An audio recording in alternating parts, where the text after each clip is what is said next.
За юу яцгаандаа ингээд Berserk manga-ны маань 1-р бот буюу Black Swordsman арк ихтгэд бэлэн болсон байна.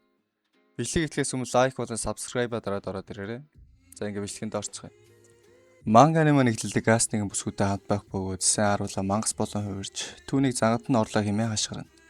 Гэвч газ огтхонд сандарсангүй. Харин ч хиймэл гараа мангасын амрууч гэж шүнний анирыг тасарчлах бугаараа галаж өргөдөг. Тэрээр хөөхлөгдсөн мангасын биеийг үлдээгээд ойролцоох Коко хотыг зорддог. Хотын нэг ууршин газарт орж ирсэн Гац Эльпиг бай болгонд харшлааж байсан бүлэг дэрэмчт рүү дайрч өөрийн автомат ном сумаараа хид хэдэн хүнийг хөнөөсний дараа тэрээр тэдний нэгэнд харс лэмчийн ирлээ их зурвсыг Коко цайздах дарагдаа хүрэхийг тушаав. Яг тэр үед өөр нэгэн дэрэмчин түүнийг араас нь дайрахыг оролдоход Гац 10 том сэлмээс суглан халдагчийг 2 хэсэг болгон цавччихад ууршин газраас гардаг. Гадаа тэрээр суллагцсан Эльф Пактай уулзав. Пак өөрийгөө танилцуулж Кокотын хүнд нөхцөл байдал болон хотын даргын дэрэмчтэй байгуулсан ихэнх гэрээний талаар тайлбарлан түүний оронд байсан бол зүгтаах байсан гэлээ. Тэгтэл хотын харуулууд тэднийг бүсэлж Пак зөвхөн Гац харин баримтлагдав. Үзэгдэл солигдож Гац тамлуулж байгаагаар харагдана. Тамлагч ажилдаа орохоор бэлдэж байтал Коко хотын дарга ирж тамлагчийг гаргаад Гацыг хотын зэрэгчийн хүмүүсийг алж хотыг аюул учрууллаа гэж буруудадаг. Гац хотын зэрэгчийг хүний мах иддэг мангас гэдгийг мөн хотын дарга өөрийн иргэдэг тэр мангас хоол болгон өгдгийг мэдсэн гэдгээ хэлдэг. Хотын дарга би хотоо хамгаалахын тулд ингэж байгаа юм гэж эсэргүүцэж Гац түүнийг зөвхөн өөрийн амиа бодож байгааг нь доглон асууна. Уурссан хотын дарга тамлалыг үргэлжлүүлж түүнийг могоо эзэд амьдаар нь хүрэхийг тушаав. Могоо эзэн цайздах өрөөндөө хаалт лэмчийн уушин газар цэргүүд рүү нь халдсан тухай мэдээг хүлээн авна. Хотын дарга хүмүүс нь өгсөнд өршөөлөрийн сар төгдөг байсан хориглууд болон алтныхын хэмжээг 2 дахин нэмэх амлж уушлалт гуйдаг. Могоо эзэн түүнийг иргэдийнхээ төлөө биш зөвхөн өөрийнхөө амнасыг алдахаас айж байгаад нь дооглон тэрээр Кокотыг галдан шатааж морины хөлөндөө бяцах ясны чимээг сонсохыг хүсэж байгаагаа илж хотын даргаыг чирээд гарсны дараа могоо эзэн хотын зүг харддаг. Гац эрэхтээ өөрлөнд өгч буй хачин амтныг олж хараад өөрөөс нь хол бай гэж хашгирж байтал Пак түүнийг хар дарсан зүуднээс нь сэрээдэг. Тэрээр өрөө төлөх гэж ирсэн гих ба далавчнаасаа эдгээш тоос цацаж Гацын өвдөлтийг намдааж өгдөг.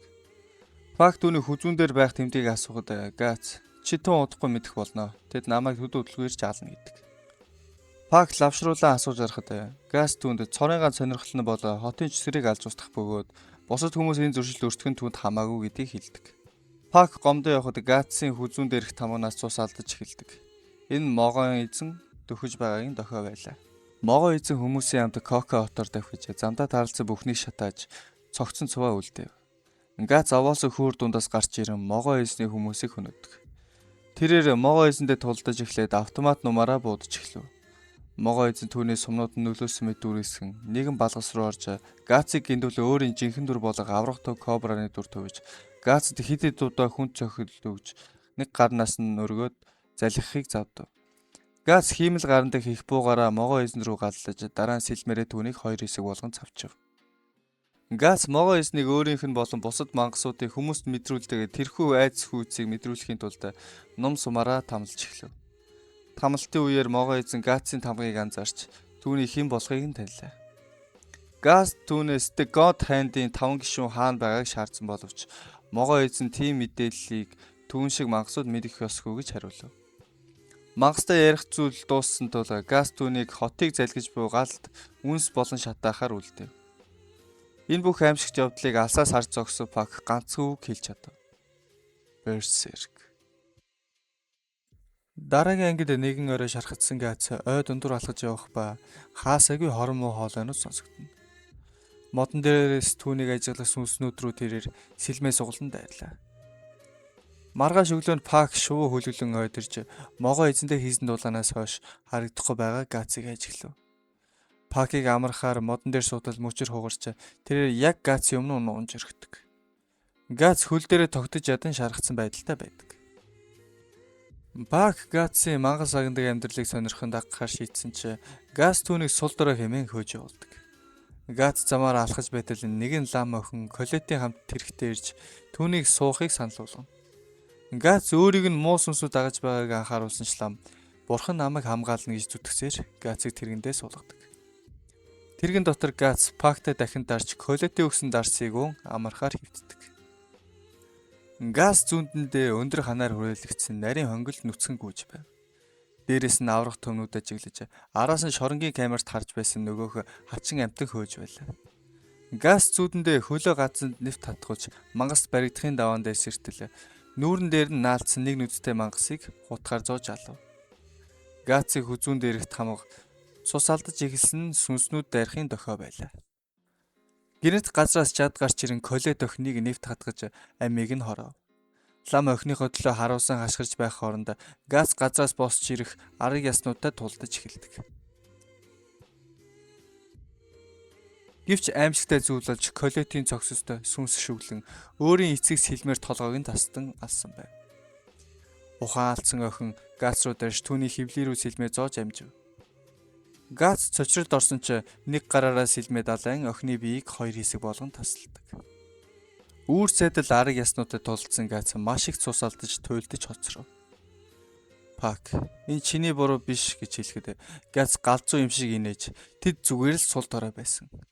Бусдын хэрэгт оролцсон тэдний хохих гэж хэлээд модон дээрээ сүнснүүд түүнийг дооглон инээлтгэхэд Гац тэслэхүү химэл гардах буугаараа модны орой руу галлаж орхив.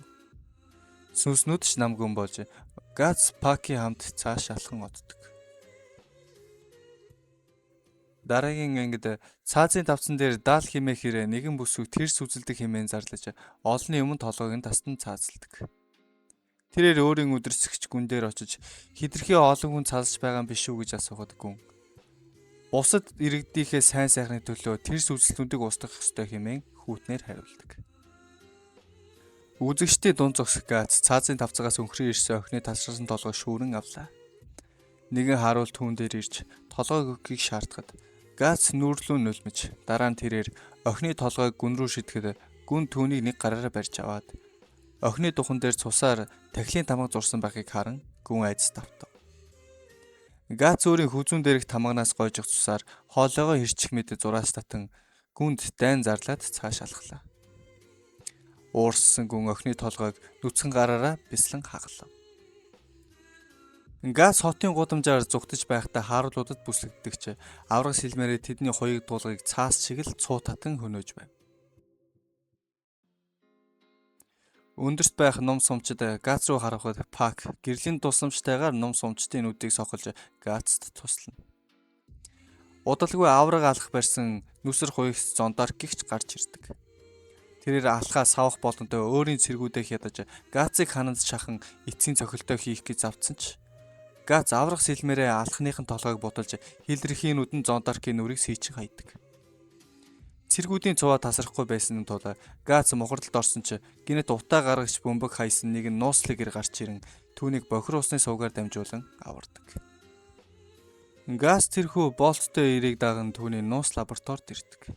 Тэнд янз бүрийн амьтдын арга яс, дотор эрэхтэн тэр байтугай үгсэн эльфүүд хүртэл байв. Тэрээр урд нь эмч байсан бөгөөд Гацын гүнд өшөө санаж байгааг нь гадарсан байлаа. Гац түүнийг түлхэн унгахад боолтон далигдж тэр ирийн нүүрний тал хэсэг байхгүй хөл нь модон хиймэл болох нь илрэв. Тэрхүү шаргацсан ир гүнд өшөрхөж түүнийг мангас хэмээн нэрлээд Гацаас түүнийг алж өгөхийг гуйв. Тэрээр нууц өрөөнийхөө хаалгыг нээж Гац болон Пакт нэгэн зүйлийг үзүүлдэг. Өрөөний голд байх суурин дээр хүний нүүрний хэсгүүд энт тэндэ байсан өндөг шиг хэлбэртэй хачин бийд байл. Гац үүнийг хараад маш их цочирдов. Энэ бол Бихелит байлаа. За энэ хүрээд волюм 1 манд дуусж байна. Волюм 2 дээр Бихелит болон Гацын өнгөрсөн амьдрал Банда Пакийн талаар гардаг учраас ер нь илүү сонирхолтой болно гэж найдаж байна. Тэгээ волюм 2 энэний маргааш эсвэл тэрний дараа 7 өдрийн дараа орох хаа. За баярлалаа guys.